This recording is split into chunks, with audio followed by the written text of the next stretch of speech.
अभी वीडियो में आप लोगों को कुछ कोने में टूटने की आवाज़ आई होगी। वो एक्चुअली थे हमारे छोटे भाई जिनका नाम है लुल्ली। ये अपने बायो में बहुत साथ रहेंगे पूरे टाइम। अभी इनकी जस्ट अभी ये टांग टूट गई है। हालांकि एक टांग इनमें वैसे ही कम थी, अभी ये 2 टांग से कम हो गए हैं।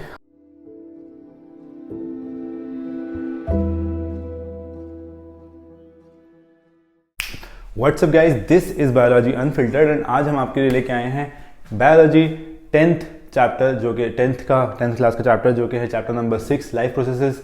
इनिशिएट कर रहे हैं यहाँ से बायोलॉजी को। अगर आपने 9th क्लासेस अटेंड नहीं करे तो पहले 10 मिनट के मैंने लेक्चर्स डाल के रखे। 9th क्लासेस के 6 चैप्टर्स हैं, उनको आप एक बार रिवाइज कर लें। It will help you a lot in understanding the 10th। बहुत ज़रूरी है कि 9th के साथ ही फ़ौरन 10th पढ़ा जाए, या even if you are attending 10th for the first time, एक बार 9th के कॉन्सेप्ट क्लियर कर लिया जाए, क्योंकि बहुत कुछ कनेक्टेड है 9th और 10th में। ऐसा है कि वो एक ही तरह का चैप्टर था, उसको डिवाइड कर दिया गया है। कुछ सब्जेक्ट्स 9th में डाल दिए गए थे और कुछ 10th में। इवन एक चैप्टर का भी कुछ पार्ट्स 9th में डाल दिए गए थे और उनमें से कुछ पार्ट्स जो हैं वो 10th के कुछ चैप्टर्स में आपको मिलेंगे। तो इट्स वेरी इंपॉर्टेंट कि आप लोग पूरी तरह से उसको एक बार पढ़ लें। बहुत माइन्यूट फॉर्म में, बहुत ही कंसाइज फॉर्म में हमने उसको 10-10 मिनट की वीडियोस बना के रखे हैं 9th के। आप जाएं और उसको सबसे पहले देख लें। Do subscribe to the channel, ये वाला very important if you want to succeed in your biology in 9th, 10th, 11th, 12th और इवन इन फर्दर स्टडीज़, जहाँ भी आप चाहें। तो हम स्टार्ट कर रहे हैं 10th क्लास का बायोलॉजी, जिसका पहला चैप्टर है, एक्चुअली 6 चैप्टर है, बट पहला चैप्टर है लाइफ प्रोसेसेस। तो लाइफ प्रोसेसेस एक थोड़ा सा कंफ्यूजिंग चैप्टर है। अगर उसको शुरू में एक ओवरव्यू अच्छा दे दिया जाए आप लोगों को, तो it will be very easy for you. So let's start. Life processes mainly divide होगा। किसी भी लाइफ प्रोसेस क्या होता है, सबसे पहले से ये डिस्कस करना पड़ेगा हम लोगों को। तो लाइफ प्रोसेसेस क्या है, किसी भी ऑर्गेनिज्म को अगर आप देखेंगे तो इनिशियली हमने ये देखा कि अगर वो ऑर्गेनिज्म मूव कर रहा है तो हम उसको लाइवली मान लेते हैं। देन अगेन उसमें एक क्वेश्चन दिया हुआ है कि if it's sleeping and not moving, तो आप उसको क्या मानेंगे। अ पर्सन इज अनकॉन्शियस, तो आप उसको क्या मानेंगे। तो इवेंचुअली ये देखा गया कि मूवमेंट ज़रूरी है। मूवमेंट हो सकता है कई बार आपको फिजिकल फॉर्म में दिख रहा हो, जैसे कि अपन मूव कर रहे हैं, अपने हाथ पैर हिला रहे हैं एंड ऑल। बट कई बार ऐसा भी होता है कि you are not moving physically, but आपके अंदर का मेटाबॉलिज्म चल रहा है। तो वो एक मूवमेंट ही है, छोटे छोटे पार्टिकल्स का, मॉलिक्यूल्स का, जो कि पूरे टाइम चल रहा है। उस मूवमेंट को ही बेस किया गया है लाइफ प्रोसेस के ऊपर। तो स्मॉल मॉलिक्यूलर मूवमेंट्स जो कि पूरे टाइम चल रहे हैं और हमको इक्विलिब्रियम से अलग रख रहे हैं। इक्विलिब्रियम एक आएगा कॉन्सेप्ट है, केमिस्ट्री और फिजिक्स में मेनली आएगा, मेनली केमिस्ट्री में आएगा। इक्विलिब्रियम वो स्टेट है जहां पे आप एनवायरनमेंट के इक्विलिब्रियम पे आ जाते हैं, मतलब you are dead. Anything that's keeping you away from equilibrium is life and life processes. तो मेनली लाइफ प्रोसेसेस क्या है, किसी भी इवेंट को पूरे टाइम एक मूवमेंट में रखने की वजह से अपन लाइवली हैं, अपन अभी मूव कर रहे हैं इसलिए अपन लाइवली हैं। तो एज सच अगर एक बेसिक डेफिनेशन देखा जाए लाइफ प्रोसेस की, तो यही है कि स्मॉल मॉलिक्यूलर मूवमेंट्स और इवन बिग मूवमेंट्स के बेसिस पे ही लाइफ को इन्होंने एक्सप्लेन किया है। तो अब कोई भी मूवमेंट अगर किसी भी चीज़ में हो रहा है तो उसको फर्स्ट ऑफ ऑल चाहिए एनर्जी। एनर्जी हमको हमारे मूवमेंट्स के लिए कहाँ से मिलती है, वेरी इजी, न्यूट्रिशन। अब ये अगेन डिवाइड हो जाएगा किसमें, प्लांट्स और एनिमल्स में। तो न्यूट्रिशन प्लांट्स को क्या चाहिए, आपको पता है, रॉ मटेरियल के तौर पे उसको मिनरल्स चाहिए, वाटर चाहिए और सबसे इंपॉर्टेंट उनको सनलाइट चाहिए। तो वो अपना खुद का फूड बना सकता है for the purpose of nutrition. Animals को क्या चाहिए, ऑलरेडी बना बनाया फूड चाहिए, be it in the forms of plants, be it in the form of animals. ठीक है, अगर आप नॉन वेजिटेरियन हैं तो आप इस टाइप की चीज़ें लेंगे, और अगर आप वेजिटेरियन तो आप इन द प्लांट सोर्स के हिसाब से लेंगे। उसके बाद किसी भी न्यूट्रिशन को आपने बॉडी में तो ले लिया है, उसको फर्दर आपको ब्रेक करना है जाके वो, ताकि वो आपके बॉडी में लग सके। जैसे कि आपने दाल खाई, दाल के अंदर प्रोटीन होता है। प्रोटीन सीधा का सीधा आप दाल खाएंगे तो आपका मसल बिल्ड नहीं हो जाएगा। It will break down into small amino acid. सबसे छोटा form of protein is called amino acid. तो अमीनो एसिड के फॉर्म में ब्रेक होगा एंड देन अगेन हमारी बॉडी में लगेगा। तो उसको ब्रेक करने के लिए under the influence of oxygen हम उसको ज़्यादातर खाने को अपने ब्रेक करते हैं। तो उस प्रोसेस को क्या बोलते हैं, या तो ऑक्सीडेशन या तो रिडक्शन। तो कोई भी ऐसा प्रोसेस जहां अपन break down of food material कर रहे हैं या ब्रेक डाउन ऑफ कोई भी एनर्जी पार्टिकल्स कर रहे हैं टू रिलीज एनर्जी, वो क्या है, रेस्पिरेशन है। प्लांट्स का रेस्पिरेशन अपन से थोड़ा डिफरेंट होता है, क्योंकि वो लोग इनिशियली CO2 लेके और कार्बन डाइऑक्साइड लेके कार्बन रिच कार्बोहाइड्रेट्स बनाते हैं। वहीं अपन जो हैं वो already produced carbohydrates from plants और अदर एनिमल्स लेते हैं और उससे अपना रेस्पिरेशन होता है। रेस्पिरेशन में क्या होता है, ऑक्सीजन के प्रेजेंस में फूड का break down is respiration basic. उसके बाद आते हैं ट्रांसपोर्टेशन पे। तो अब ऑक्सीजन जरूरी नहीं है कि जैसे स्मॉल ऑर्गेनिजम्स पे जाएंगे तो ऑक्सीजन सीधा ले रहा है, वो सीधा एयर से ले रहा है, सीधा टिश्यू में डिसॉल्व कर रहा है by the process of diffusion, जो कि अपन में पॉसिबल नहीं है। अपन का एक पूरा मैकेनिज्म, एक पूरा ऑर्गन सिस्टम है जो कि अपन को ऑक्सीजन प्रोवाइड करता है। तो वो ट्रांसपोर्टेशन अपना मेनली कैसे होता है, सबसे इंपॉर्टेंट अपना ब्लड होता है, जो अपने लंग्स के लेवल पे से लेके पूरी बॉडी में सर्कुलेट कर रहा है ऑक्सीजन को, ताकि हर टिश्यू तक ऑक्सीजन पहुंच सके और वहां पे रेस्पिरेशन का प्रोसेस कंप्लीट हो सके। तो वो कौन कर रहे हैं, अपना पूरा का पूरा एनिमल्स में वो कौन कर रहा है, blood, usually blood, lymph, blood का एक पार्ट होता है लिम्फ, वो मेनली वो लोग कर रहे हैं। प्लांट्स में अगर आप आ जाएंगे तो प्लांट्स में ट्रांसपोर्टेशन मेनली जाइलम और फ्लोएम में होता है। जाइलम में यूजुअली पानी और मिनरल्स का होता है, वहीं पे फ्लोएम में अगर आप देखें तो फूड पार्टिकल्स का होता है। एंड फाइनली एक्सक्रीशन पे, अब इतना सारा प्रोसेस चल रहा है तो कुछ ना कुछ बाय प्रोडक्ट तो निकलेगा, ऑब्वियस सी बात है। बाय प्रोडक्ट निकलना इज इंपॉर्टेंट क्योंकि कई चीजें इसमें हार्मफुल भी होंगी। न्यूट्रिशन में हर चीज अपनी बॉडी के लिए अच्छी तो नहीं है ना, तो कुछ चीजें अपने लिए हार्मफुल भी होंगी, तो वो अपन को बॉडी से एक्सक्रीट करना है, ठीक है। तो प्लांट्स के तौर पे, तो प्लांट्स के अगर लेवल पे जाके देखें तो एक्सक्रीशन कैसे होता है, वो अपने अच्छे न्यूट्रिएंट्स पत्ती में से निकाल लेता है, पत्ती वहां से खराब हो जाती है और मर के पत्ती फॉल्स ऑफ, ठीक है। एक तरीका ये हो गया, और भी कई तरीके होते हैं प्लांट्स के छोटे मोटे, not to be discussed. Animals में क्या होता है, स्पेशलाइज्ड टिश्यू होता है, अगेन एक ऑर्गन सिस्टम है जो कि क्या है, किडनीज है। किडनीज में क्या हो रहा है, किडनीज में अपना पूरा का पूरा बॉडी का ब्लड जाके फिल्टर हो रहा है, उसमें जो भी हार्मफुल सब्सटेंसेस हैं जैसे कि यूरिया हो गया या यूरिक एसिड हो गया या अपना कोई भी नाइट्रोजनस वेस्ट हो गया जो अपन की बॉडी के लिए हार्मफुल है, वो वहाँ पे जाके इकट्ठा होता है, फिर वहाँ से फिल्टर होता है और थ्रू यूरिन अपनी बॉडी से रिमूव हो जाता है, ठीक है। तो this is it, this is a total overview of life processes, जो कि बहुत इंपॉर्टेंट है क्योंकि आप ऐसे चैप्टर रीड करते रहो आपको कुछ समझ में नहीं आने वाला। मेन हमको इसमें क्या पढ़ना है, लाइफ प्रोसेसेस क्या होता है, उसके बाद न्यूट्रिशन क्यों इंपॉर्टेंट है और प्लांट्स और एनिमल्स में कैसे न्यूट्रिशन डिफरेंट होता है, उसके बाद हमको रेस्पिरेशन के बारे में पढ़ना है कि रेस्पिरेशन क्या होता है, कैसे लेते हैं, सांस अंदर कैसे जाती है, ऑक्सीजन कितना कंसंट्रेशन में होता है और CO2 ब्रीथ आउट क्यों करते हैं। फिर transportation of oxygen whole body, जो कि अपना पूरा ब्लड वेसल सिस्टम या ब्लड सर्कुलेशन सिस्टम जो होता है वो आ जाएगा एनिमल्स में, और प्लांट्स में जाइलम फ्लोएम आ जाएगा। एक्सक्रीशन अपने यहाँ जो यूरिनरी सिस्टम पूरा है from kidneys to the urethra, वहां तक अपन पढ़ लेंगे। एंड प्लांट्स में एक्सक्रीशन थोड़ा सा डिफरेंट टाइप का होता है, वो भी अपन पढ़ लेंगे। तो ये एक ओवरव्यू हो गया, विद इन 5 मिनट्स मैंने आपको ये सब कुछ समझा दिया। This will be the basis of the whole chapter. तो लेट्स गो गाइज, इसको जल्दी से खत्म करते हैं। ओके, तो this channel is going to be काफी यूनिक ऑन यूट्यूब, क्योंकि हम ऐसे आपको नोट्स एंड ऑल नहीं देने वाले। Just 20 minutes to half an hour आप यहाँ बैठिए, इस चैप्टर को समझिए and you will be able to write everything that is asked from you from the chapter, even from outside the chapter जो इसके आसपास का होगा, without even getting the notes. बहुत ईजी है। हालांकि अगर आपको नोट्स चाहिए तो मैं हैंड नोट्स लिंक में डाल दूंगा नीचे, वहाँ से आप जाके Google whatever it is I forgot, वहाँ से आप ले सकते हैं वो नोट्स अगर आप चाहें तो। वैसे आपको आई चैलेंज की ज़रूरत नहीं पड़ना चाहिए नोट्स की। इट्स जस्ट कि आपने ये एक बार ये वीडियो ढंग से देख ली and you are done for your exams. And अभी क्योंकि बोर्ड एग्जाम्स आने वाले हैं and you people need a good revision for everything that's related to bio. I am Dr. Afan Masood. I have completed my MBBS and this is a hobby and a passion that I have to teach bio. वो हम कर रहे हैं यहाँ पे, बहुत easy बना के आपके लिए प्रेजेंट करेंगे। जो गलतियाँ हमने करी अपनी लाइफ में वो हम चाहेंगे आप नहीं करें और आपके लिए सब इजी बनाएंगे, जिससे आप लोग एक अच्छा स्कोर कर पाएँ बायोलॉजी में एटलीस्ट। हालांकि CBSE में biology is not a separate subject, is included in the science itself, but ICSE में थोड़ा सा डिफरेंट है। तो ICSE वालों के लिए भी अलग से एक सीरीज बना देंगे अपन लोग। यहाँ बात करने वाले हैं लाइफ प्रोसेस के बारे में। तो लाइफ प्रोसेसेस क्या हैं, यहाँ पे स्टार्ट करते हैं। सबसे पहले तो लाइफ प्रोसेसेस कुछ भी नहीं है। सबसे इनिशियल अगर आप देखें तो whatever movement is happening, movement को इन्होंने लाइफ प्रोसेसेस से डिफाइन किया है।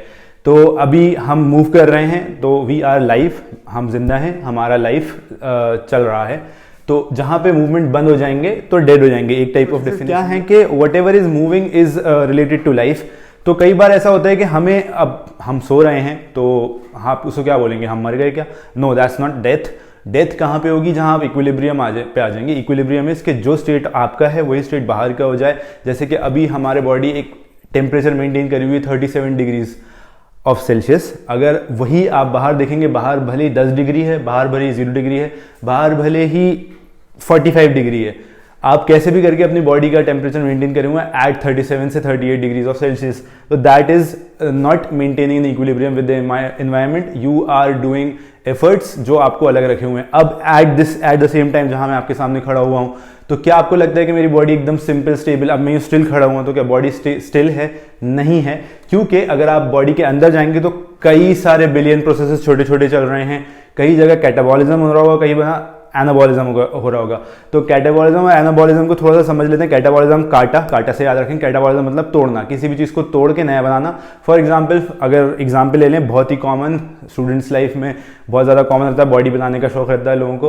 तो बॉडी बनाने के लिए क्या होता है कि आपने इनिशियल आपने जो भी एक्सरसाइजेस करी उसमें आपके मसल फाइबर्स टूटे, दैट इज कैटाबॉलिज्म। फिर उसको लगा कि आप इतना ज़्यादा वेट उठा रहे हो, you need good muscles here, तो वो उससे ज़्यादा मसल्स वहाँ पे क्रिएट करता है through the process of anabolism. Anabolism means to make up, ठीक है। तो कैटाबॉलिज्म के थ्रू पहले वो मसल्स टूटेंगे when you are exercising, and जब आप अच्छी प्रोटीन डाइट लेंगे एंड व्हाटएवर जो भी अच्छी डाइट लेंगे, तो वहाँ पे जब आपको प्रोटीन अच्छा मिलेगा तो वो जाके एनाबॉलिज्म के थ्रू उसको रिक्रिएट करेगा, ठीक है। तो दिस इज समथिंग जो कि लाइफ प्रोसेसेस में आता है। मेनली क्या रहेगा, कैटाबॉलिज्म एंड एनाबॉलिज्म पे डिफाइन करेंगे, ठीक है।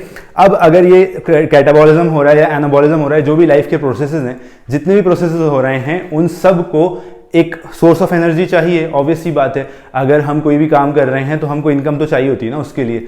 तो अभी एक प्रोसेस जो भी कर रही है हमारी बॉडी, उसको उसके लिए फूड या फिर कोई सा भी न्यूट्रिशन चाहिए, इन द फॉर्म ऑफ न्यूट्रिशन। कुछ भी हो सकता है, कार्ब्स हो सकते हैं, फैट्स हो सकते हैं, प्रोटीन्स हो सकते हैं, different types of minerals and vitamin हो सकते हैं। तो यहाँ पे हमको different types of vitamin and minerals चाहिए हैं। वो सब हमको कहाँ मिलेंगे? Through nutrition. अभी हमने वो एक ओवरव्यू दिया था, तो यहाँ पे एक लाइन आई थी ऑफ न्यूट्रिशन।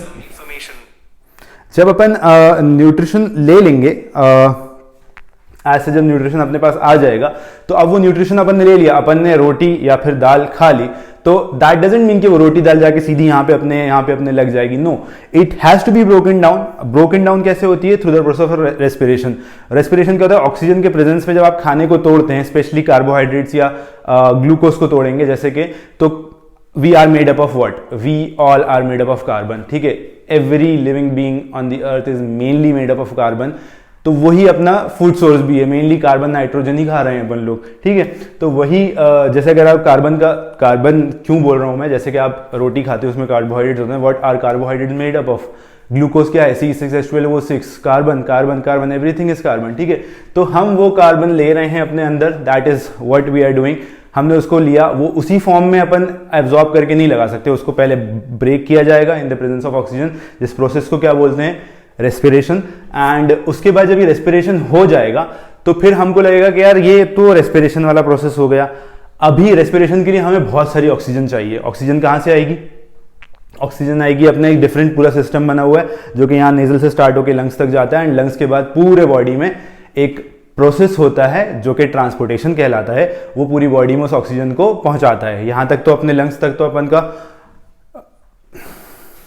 कौन सा प्रोसेस होगा?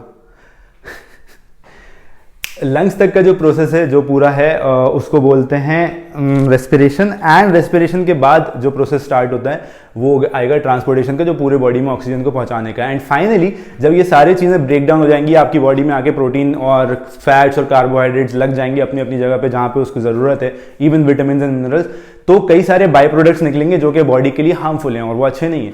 तो वो सब कहाँ चले जाएंगे? Through excretory system, out of the body चले जाएंगे। तो यही हम अब फाइनली डिस्कस करने वाले हैं अबाउट न्यूट्रिशन। प्लांट्स में अलग होगा, एनिमल्स में अलग होगा। अब स्टार्ट करते हैं अबाउट द न्यूट्रिशन। तो अब हम आ गए हैं, हमने देख लिया लाइफ प्रोसेसेस क्या होते हैं। सबसे पहला requirement for any life process is nutrition. तो न्यूट्रिशन में बहुत सारी अलग अलग टाइप ऑफ चीज़ें आ जाती हैं। प्लांट्स और एनिमल्स के लेवल पे न्यूट्रिशन थोड़ा सा डिफरेंट होता है, ठीक है। तो दो टाइप का न्यूट्रिशन होता है, ऑटोट्रॉफिक, ऑब्वियसली ऑटो, इसको ब्रेक करोगे अगर आप, तो ऑटो का मतलब होता है खुद से बनाने वाला, ठीक है। तो ऑटोट्रॉफिक का मतलब होता है खाना, तो खुद से खाना बनाने वाले को क्या बोलेंगे? ऑटोट्रॉफिक। और जो किसी और से ले वो हेटेरो, ठीक है। किसी और का बनाया हुआ खाना खाने वाले को हेटेरोट्रॉपिक बोलते हैं। वो कौन होते हैं? हम, ऑब्वियसली किसी और का बनाया हुआ खाना ही खा रहे हैं। This is not related to what your mom is making और what anybody is making other than you. This is related to the food. We are not making it through sunlight. हमारा ऐसा नहीं है कि सनलाइट में होकर खड़े हो गए और हमारे बॉडी में भूख खत्म हो गई, खाना बन गया।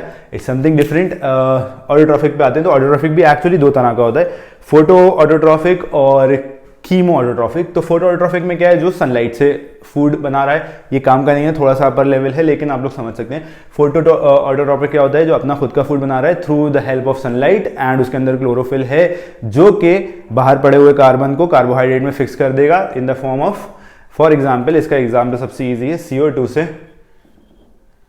C6H12O6, that's the formula for glucose, ये बना देता है। ठीक है, तो कार्बन ही, अपन कार्बन के ही बने हुए हैं, कार्बन ही उसने एटमॉस्फेयर से उठाया और उसको इन द प्रेजेंस ऑफ सनलाइट क्या बना दिया, ग्लूकोज बना दिया, C6H12O6। ठीक है, और खाना भी हम क्या खा रहे हैं, कार्बन रिच ही खा रहे हैं। ठीक है, तो ये हो गया ऑटोट्रॉफिक। हेटेरोट्रॉफिक क्या होता है, ये जो खाना बनाया है ना इसने प्लांट ने अपने लिए, वो उठा के अपन ने खा लिया, तो अपन बन गया हेटेरोट्रॉफिक। ठीक है, तो यहाँ पे ये कॉन्सेप्ट खत्म होता है न्यूट्रिशन का, कि मेनली दो टाइप में डिवाइडेड है न्यूट्रिशन, ऑटोट्रॉफिक और हेटेरोट्रॉफिक। सेकेंड आ जाते हैं, इसमें थोड़ा सा स्टोमेटा के बारे में दिया हुआ है। तो स्टोमेटा क्या होता है वो हम आपको थोड़ा सा समझा देते हैं। स्टोमेटा कुछ भी नहीं है, ऐसा दो गार्ड सेल्स होते हैं किडनी शेप के यहाँ पे। ठीक है, और थोड़ा सा ऊपर चलते हैं अपन पहले, ये अपने लीफ है। ठीक है, ये ऐसी लीफ है, बल्कि और ज़्यादा इजी कर दें इसको, ऐसी लीफ है, इसको यहाँ से यूँ काटा। ठीक है, ये लीफ है, इसको यहाँ से यूँ काटा। ठीक है, यहाँ से यूँ काट के, और फिर इसको काट के आपको ऐसे दिखा रहे हैं। ठीक है, ये पार्ट को यूँ काटा है, कैसे समझाऊँ, जैसे ये लीफ है, इसको बीच में से यूँ काटा, और फिर हम आपको ये वाला पार्ट दिखा रहे हैं। तो इसमें अगर ये वाला पार्ट ऐसे दिखाएं तो यहाँ पे क्या क्या आएगा, बहुत सारी चीज़ें आएंगी। यहाँ इसमें एपिडर्मिस होगा बहुत सारा। ठीक है, एपिडर्मिस मतलब डर्मिस के ऊपर वाला पार्ट, फिर नीचे बहुत सारे पेरेन्काइमा सेल्स होंगे, फिर अंदर स्पेशलाइज सेल्स होंगे, xylem phloem and what not. ठीक है, और फिर नीचे फिर से एपिडर्मिस होगा। ठीक है, तो अब यहाँ पे आ जाएंगे, एपिडर्मिस में कई सारे ऐसे सेल्स होते हैं किडनी शेप, जिनको स्टोमेटा बोलते हैं। इस ओपनिंग को स्टोमेटा बोलते हैं, इन किडनी शेप सेल्स को गार्ड सेल्स बोलते हैं। ठीक है, क्योंकि ये गार्ड कर रहे हैं इसकी ओपनिंग को। ठीक है, तो इनमें फ्लैक्सिबिलिटी जो होती है, मतलब इनके अंदर पानी भरेगा निकलेगा, उससे बंद खुल होता है। अगर इसमें पानी भर के टर्जिड हो जाएगा तो ये स्पेस खुल जाएगी, और इसमें से अगर पानी निकल जाएगा तो ये ऐसे श्रिंक होके बंद कर देंगे स्टोमेटा को। ठीक है, समझ में आ गया तुम लोगों के, सब लोगों के, दिस इज इट।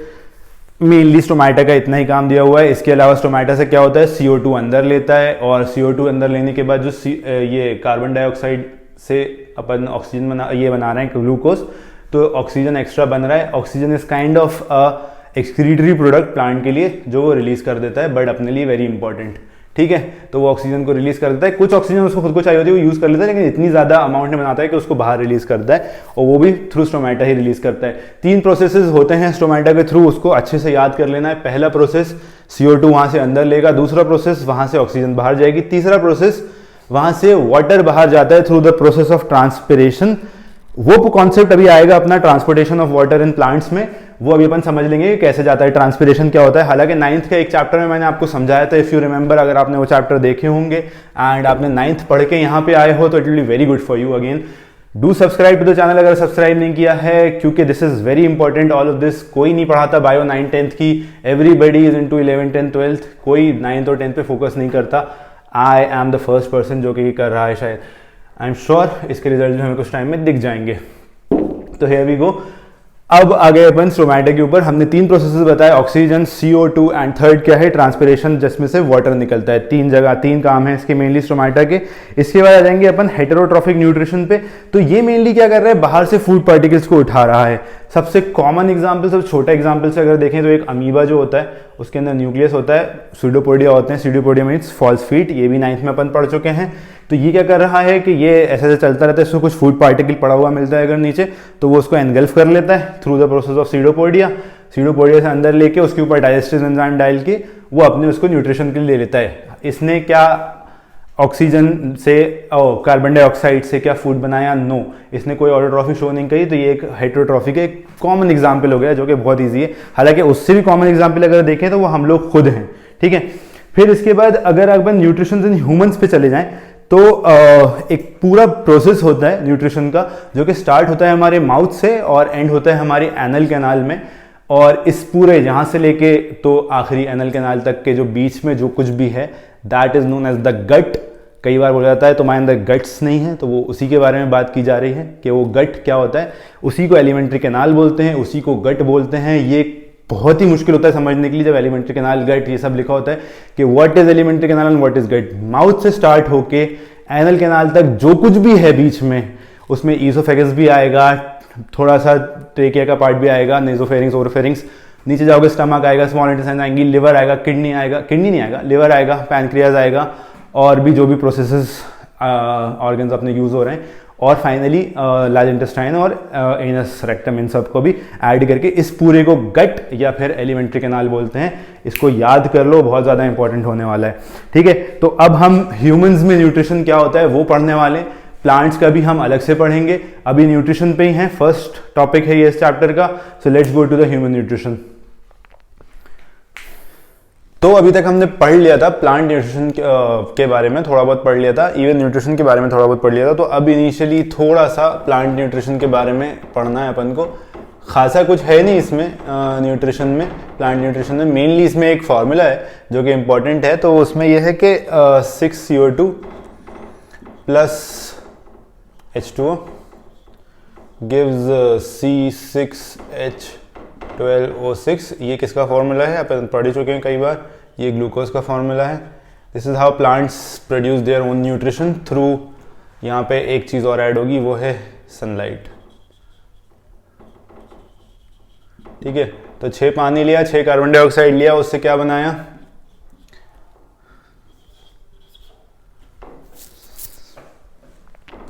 यहाँ पे कितने हो गए, 6 × 6 = 12, 12 ऑक्सीजन, 12 ऑक्सीजन प्लस 6 × 6 18 ऑक्सीजन है। यहाँ पे 6 ऑक्सीजन है, तो कितने, 12 यहाँ पे आना चाहिए, तो 6 ऑक्सीजन रिलीज करेगा।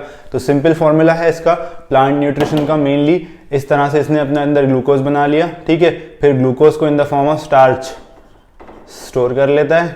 ठीक है, जब भी कभी चाहिए, जो आपने कभी भी सबसे ज़्यादा कॉमन चीज़ देखी होगी, प्लांट्स यूजुअली अपना खाना कहाँ स्टोर करते हैं, फूड बनता पत्तियों में है ऊपर की तरफ, और नीचे जाके रूट्स में स्टोर होता है। सबसे कॉमन एग्जांपल जो स्टोर्ड फूड ऑफ रूट्स तुम खाते हो वो है गाजर या मूली। ठीक है, don't take it other way, गाजर मूली, गाजर कैसी दिखती है, ऑरेंज कलर की, मूली वाइट कलर की। तो यहाँ पे स्टार्ट ये हो गया अपना कि किस तरह से खाना स्टोर होता है।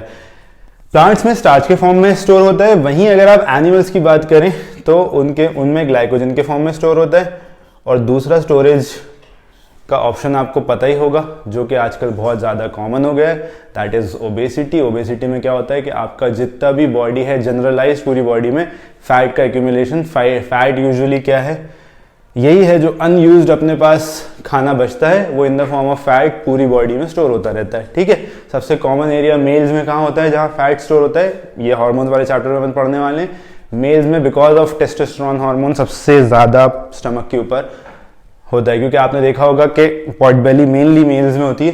फीमेल में पूरा जनरलाइज्ड फैट ज़्यादा होता है, मोर ओवर उनका स्टमक से लेके तो थाइज तक ज़्यादा होता है फैट। क्यों?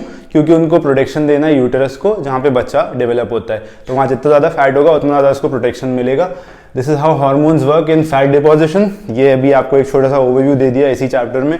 तो ये हो गया प्लांट न्यूट्रिशन के बारे में। इस फॉर्मूला को रट लो, C6H12O6 काय से बनता है, 6 कार्बन डाइऑक्साइड, 6 पानी लिया, उसने प्लांट ने अंदर प्रेजेंस ऑफ सनलाइट ये बनाया ग्लूकोज, और 6 ऑक्सीजन को रिलीज कर दिया थ्रू द स्टोमेटा। ठीक है, तो ये हो गया खत्म। अब इसके बाद आ जाएंगे अपन लोग एनिमल न्यूट्रिशन पे। एनिमल न्यूट्रिशन में एज सच एनिमल्स का पढ़ना नहीं है, मेनली ह्यूमंस का ही पढ़ना है। तो उसके लिए अपन एक छोटा सा डेमो दे देंगे आप लोगों को। तो मैं जल्दी से यहाँ पे डायग्राम बना के प्रिपेयर करता हूँ, तब तक आप लोग एक छोटा सा ब्रेक ले लीजिए, जो कि 1-8 सेकंड का ही होगा, क्योंकि एक्चुअली वीडियो में तो आपको ब्रेक मिलने नहीं वाला। Here we go. तो ब्रेक ओवर हो गया है आप लोगों का, और यहाँ पे हमने एक डायग्राम बना दिया है। डायग्राम का है अब ह्यूमंस का डायग्राम है। थोड़ा सा यहाँ पे आपके आज बहुत सारे नए कॉन्सेप्ट्स क्लियर होने वाले हैं, हालांकि हैं तो पुराने कॉन्सेप्ट्स ही, पर नई तरह से क्लियर होने वाले हैं। सबसे पहले स्टार्ट करेंगे नोज से। नोज के अंदर ये आपके नॉस्ट्रिल्स हैं, ये आपकी नोज है, ये नॉस्ट्रिल से एक पाथ गया जो कि यहाँ के पीछे खुल गया, वही एरिया माउथ में खुल रहा है। अब ये कई सारे स्टूडेंट्स के लिए इमेजिन करना नियर टू इम्पॉसिबल हो जाता है। क्यों?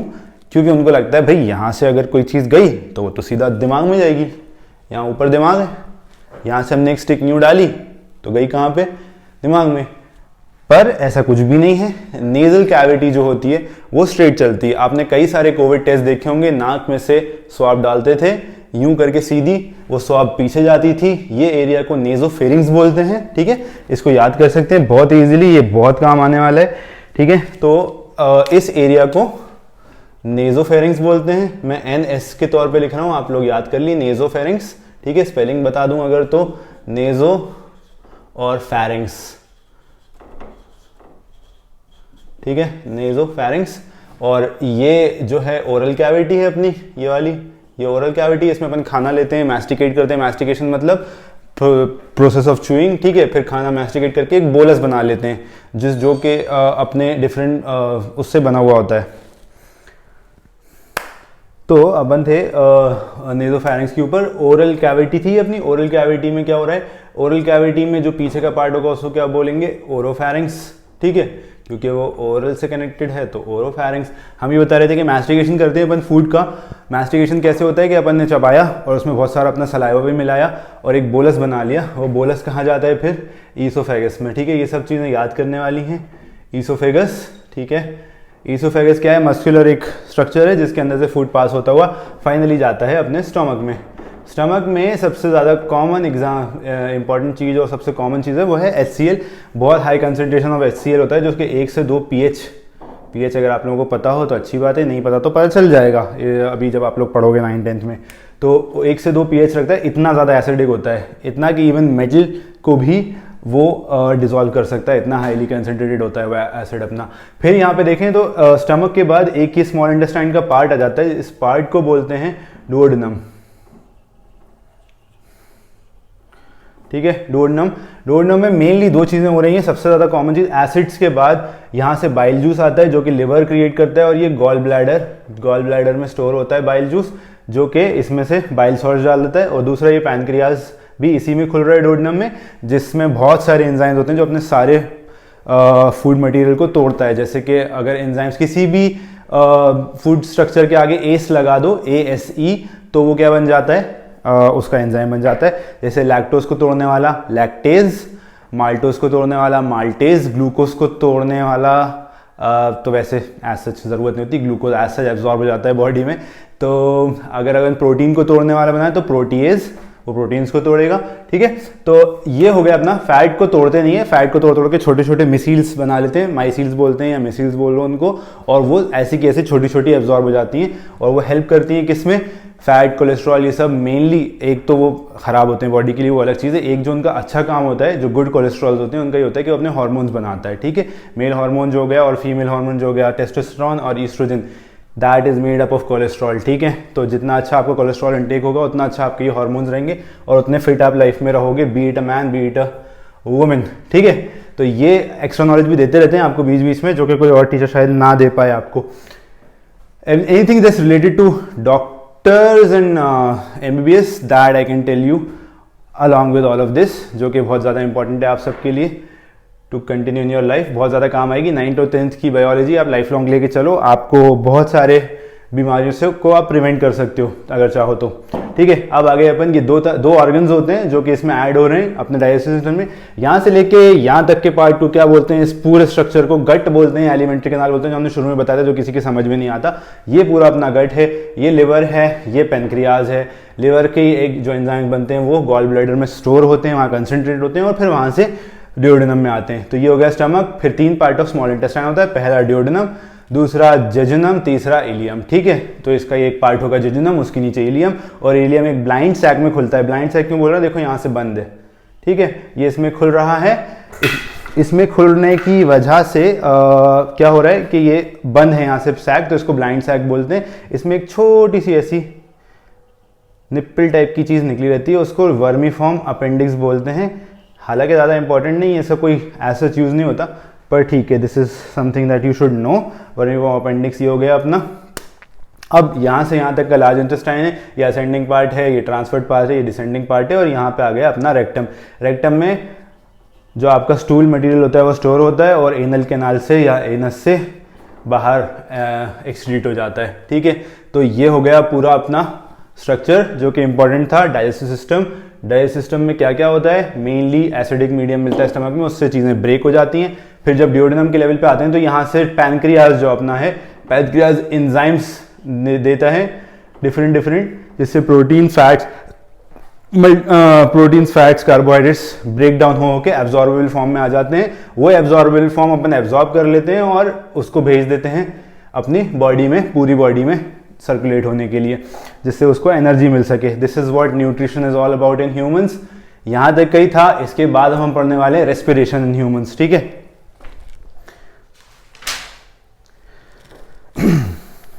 उसके लिए भी आप एक छोटा सा ब्रेक ले लीजिए। मैं रेस्पिरेशन स्टार्ट करने के लिए इस सब को मिटा के और फिर आता हूँ आप लोगों के पास। ब्रेक आप लोगों को ऐसे मिलेगा नहीं, क्योंकि ये मैं गया और मैं आने ही वाला हूँ बस। अभी वीडियो में आप लोगों को कुछ कोने में टूटने की आवाज़ आई होगी। वो एक्चुअली थे हमारे छोटे भाई, जिनका नाम है लुल्ली। ये अपने बायो में बहुत साथ रहेंगे पूरे टाइम। अभी इनकी जस्ट अभी ये टांग टूट गई है। हालांकि एक टांग इनमें वैसे ही कम थी, अभी ये 2 टांग से कम हो गए हैं। फीमर बची है इनके पास, लेकिन ये भाई सबकी टांग और पैर टूट गया है। तो एक बार इसके लेवल पे वापस मैं समझा दूं जो मैंने आपको समझाया था। यहाँ पे अगर आप लोग देखेंगे, ये है ओरोफैरिंक्स, ये स्ट्रेट पीछे जाएगा। अगर इसको दिखाएं ऐसे पीछे जाएगा तो ये है नेजोफैरिंक्स। इसके जस्ट ऊपर अगर आप लोग देख सकते हैं तो भाई साहब खुल जाओ, हाँ। तो ये ऐसे नहीं जाती अपनी नोज़ में से ऊपर जाएंगे तो क्या आ जाएगा, ब्रेन आ जाएगा आपका। ब्रेन नहीं आ रहा अपना, ये ऐसे स्ट्रेट जा रहा है ऐसे इस तरह से। और ये पीछे अगर आप लोग देख सकते हैं तो यहाँ जब जाके नेजोफैरिंक्स और ओरोफैरिंक्स खुल रहा है। यहाँ से अपना ईसोफेगस नीचे जाता है, अपने हार्ट और अपने लंग्स को बाईपास करता हुआ यहाँ पे जाता है। यहाँ अपना स्टमक है, ठीक है, यहाँ अपना स्टमक है, यहाँ पूरे इंटेस्टाइन्स अपनी डूबी हुई हैं और यहाँ पे आके अपना रेक्टम और एनस खुल जाएगा पीछे की तरफ, ठीक है। और यहीं पे मेल्स में यूरिनरी ब्लैडर रहता है और इसके नीचे यहाँ पे टेस्टिस रहते हैं, वो तो बॉडी के बाहर रहते हैं। फीमेल्स में इसी पेल्विक कैविटी के अंदर यूट्रस रहता है और यहाँ पे वेजाइना रहता है, ठीक है। समझ में आ गया, बहुत ही ईजी थे ये भाई साहब, काफ़ी काम आने वाले हैं। इनका नाम है लुल्ली, याद कर लो और दोस्ती कर लो इनसे, क्योंकि अब यही पढ़ाएंगे तुमको मैक्सिमम ऑफ द बायोलॉजी, ठीक है। अब आ जाओ रेस्पिरेशन पे। तो भाई साहब क्या कॉन्सेप्ट है रेस्पिरेशन का, सीधा कॉन्सेप्ट है। In the presence of oxygen break down of food is known as respiration. Break down of food mainly अपना कहाँ पे हो रहा है, स्टमक वॉक में होके जा रहा है कहाँ पे, फाइनली अपने सारे टिश्यूज के पास ब्लड पहुंच जाता है। ब्लड में बहुत सारे न्यूट्रिशंस हैं जो कि बिल्कुल एब्जॉर्बेबल फॉर्म में डाइजेस्ट होके पहुंच चुके हैं। अब at the level of tissues वो फर्दर टूटेगा जिससे कि वो एनर्जी क्रिएट कर सके। मेनली क्यों, क्योंकि एटीपी क्रिएट करना। एटीपी क्या होता है सबको पता होगा, एनर्जी करेंसी ऑफ सेल होती है। पावर हाउस ऑफ सेल क्या होता है अपन ने 9th में पढ़ा था, सबको याद होगा। I am damn sure about it. आप लोग जिन्होंने नहीं भी पढ़ा हमसे उनको भी याद होगा। Power house of the cell is mitochondria. Mitochondria क्या करता है, एटीपी क्रिएट करता है। एटीपी क्या है, एडिनोसिन ट्राइफॉस्फेट। ये क्या है, एनर्जी करेंसी ऑफ सेल है। जैसे अपन को करेंसी चाहिए होती है कुछ भी खरीदने के लिए, अपन ने पैसे दिए और आजकल तो यूपीआई नाम का सिस्टम चल रहा है, फिर भी इमेजिनेशन में वही रखें कि ये एनर्जी करेंसी है। तो इस एनर्जी को क्रिएट करने के लिए इन the presence of oxygen ATP बनाते हैं, एडीपी से एटीपी बनाते हैं, एडिनोसिन डाइफॉस्फेट से फॉस्फेट मिला के एडिनोसिन ट्राइफॉस्फेट बनाते हैं और इस प्रोसेस को बोलते हैं रेस्पिरेशन नहीं, रेस्पिरेशन। तो रेस्पिरेशन में क्या हो रहा है, कुछ भी नहीं है, सिंपल है। In the presence of oxygen खाने को तोड़ रहे हैं, उससे एटीपी बना रहे हैं। एटीपी क्यों जरूरी है, क्योंकि सारे लाइफ प्रोसेसेस उसी पे बेस्ड है, एनर्जी उसी से मिलती है, ठीक है। तो अपना बेसिक इसमें क्या होता है, एटीपी कैसे बनता है, बहुत ही ईजी इसमें दिया हुआ है। कोई भी अपना जो ग्लूकोज है, जो भी अपने जितने भी तरह के ग्लूकोज हैं वो है क्या, अभी अपन ने पढ़ा था C6H12O6। ये काय में टूट जाते हैं, पायरुवेट में, ठीक है। पायरुवेट में टूटते हैं, 3 कार्बन का होता है ये और इसमें 3 CO2 रिलीज हो जाता है, ठीक है। अभी समझ में आया ये अभी क्या हो रहा है, 3 ये टूटा और इससे पायरुवेट बन गया। अब ये पायरुवेट को किसी भी एसिड के आगे अगर ऐसे पायरुवेट लिखा है, पायरुएट लिखा है, ATE, उसको आप ATE हटा के एक एसिड भी लगा सकते हो, ठीक है। दिस इज सिंपल केमिस्ट्री जो कि 11th में पढ़ना ही है सबको, जो भी 10th के बाद साइंस लेने वाला है उसको।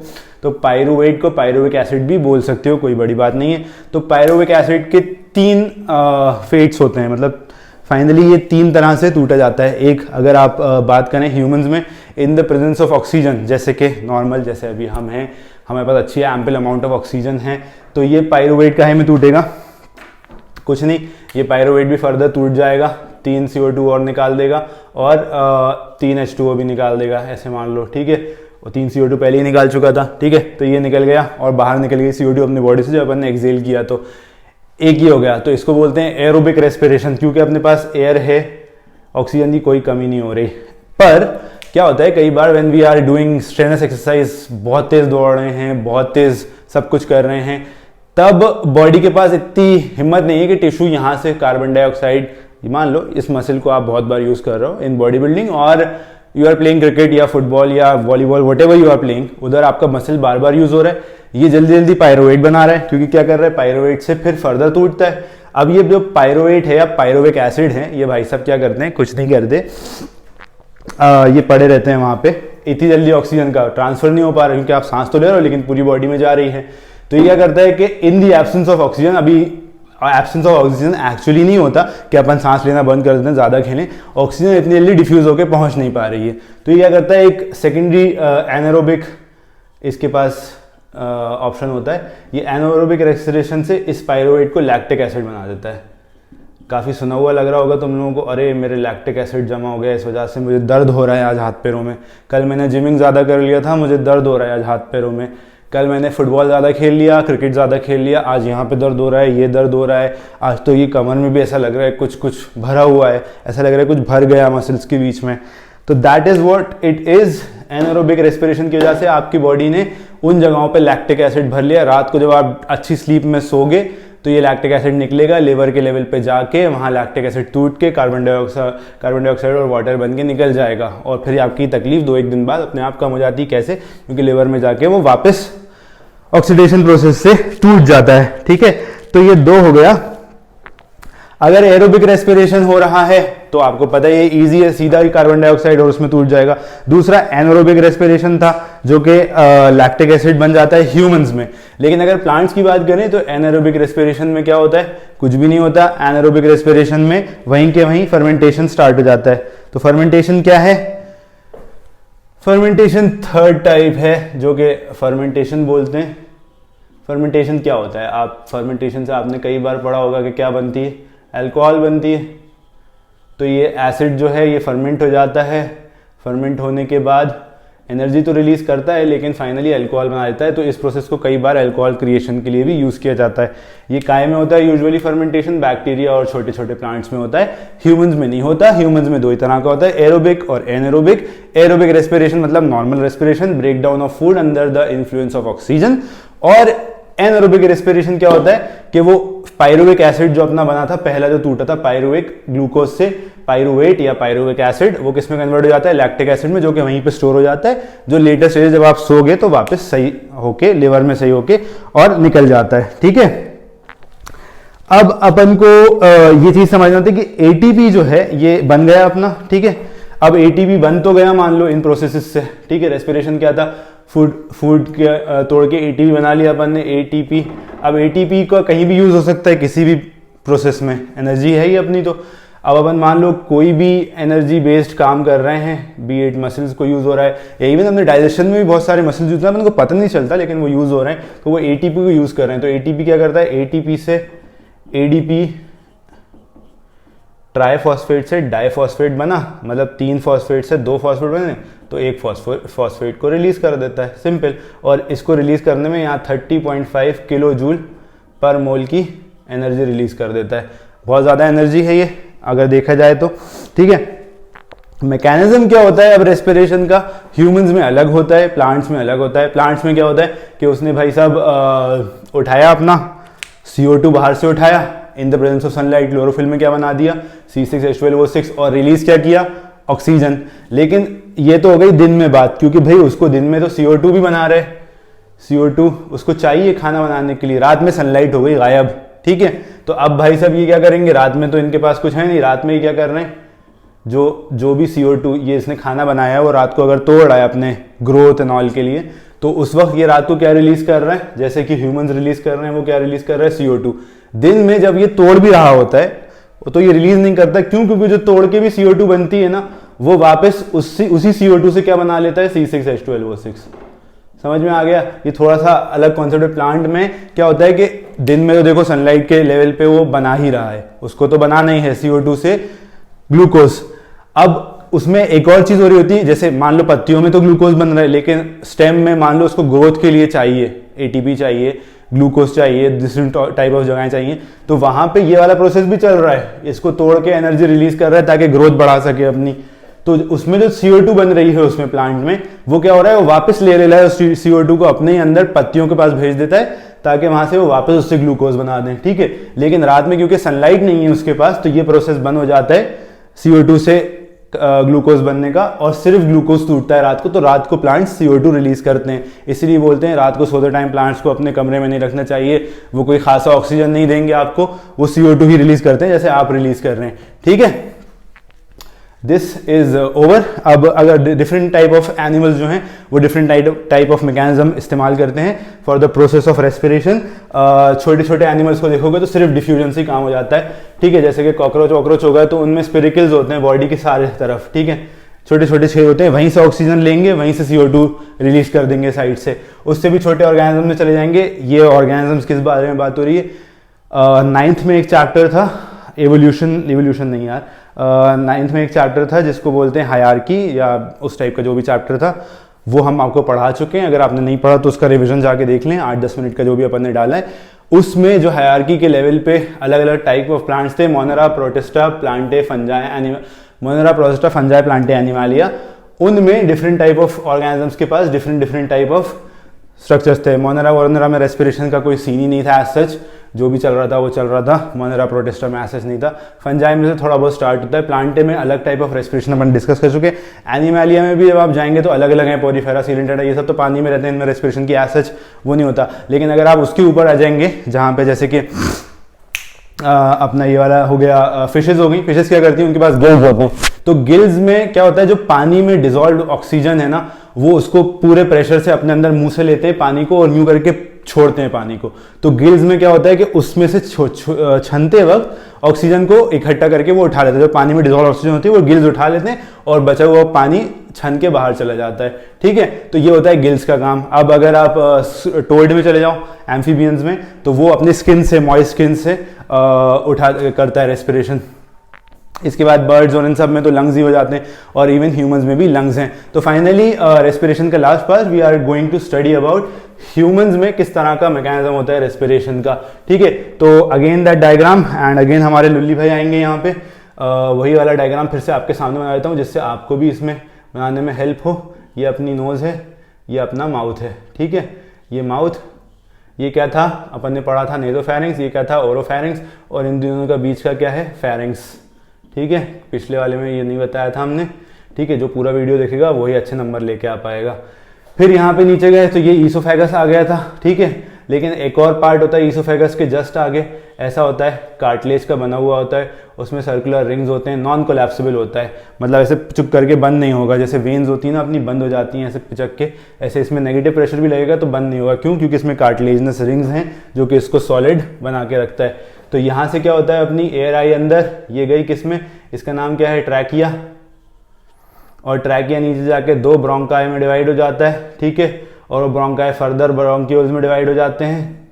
ठीक है, और फिर यहाँ पे क्या है, अपने 2 बड़े बड़े सारे लंग्स हैं।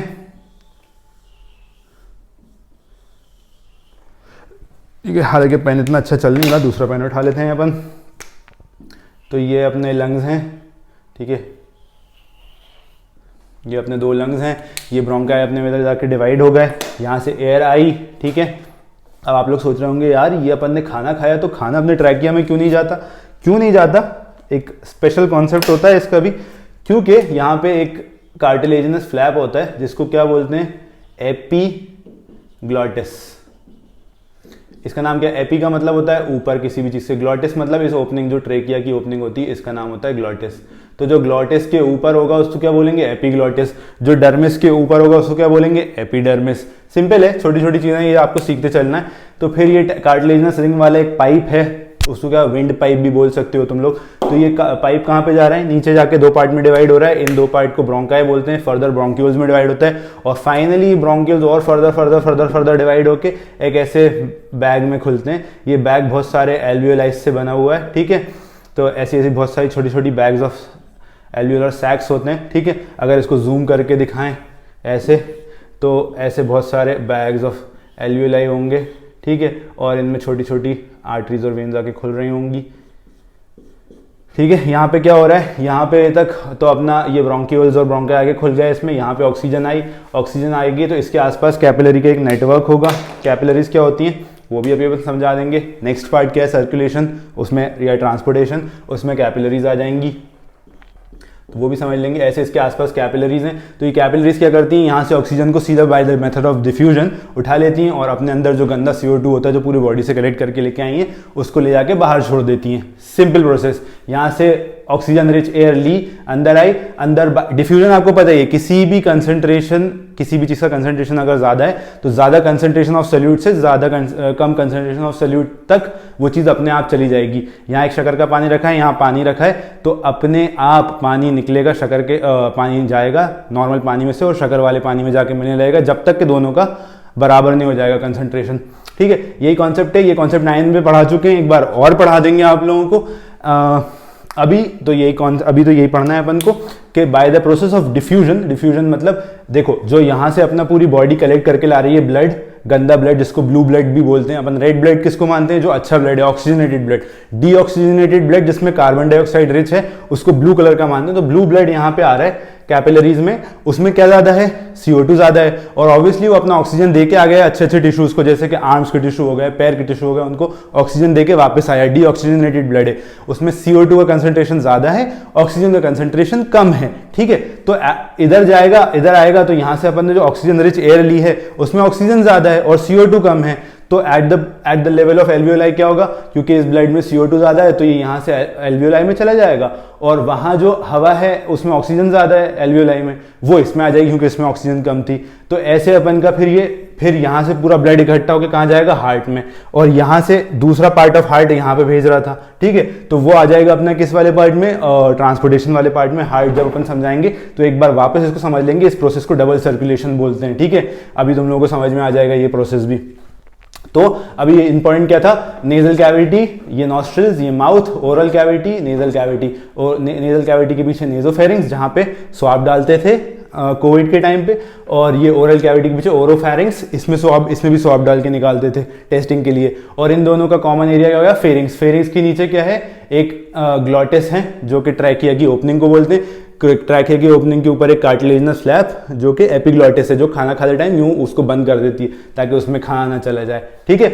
और फिर नीचे उतरेंगे तो ये ट्रेकिया में ब्रोंक्यूल्स में डिवाइड हो गया, 2 ब्रोंक्यूल्स, और ये लंग्स, और लंग्स में अपन माइक्रोस्कोपिक जाते जाएंगे तो फिर एल्वियोलाई मिलते हैं अपन को। और एल्वियोलाई के लेवल पे क्या होता है, डिफ्यूजन के प्रोसेस से ऑक्सीजन और कार्बन डाइऑक्साइड का ट्रांसफर हो जाता है, दैट इज इट। तो अभी अपन ने क्या क्या पढ़ लिया, सबसे पहले लाइफ प्रोसेसेस पढ़ लिए, फिर न्यूट्रिशन पढ़ लिया, फिर रेस्पिरेशन पढ़ लिया।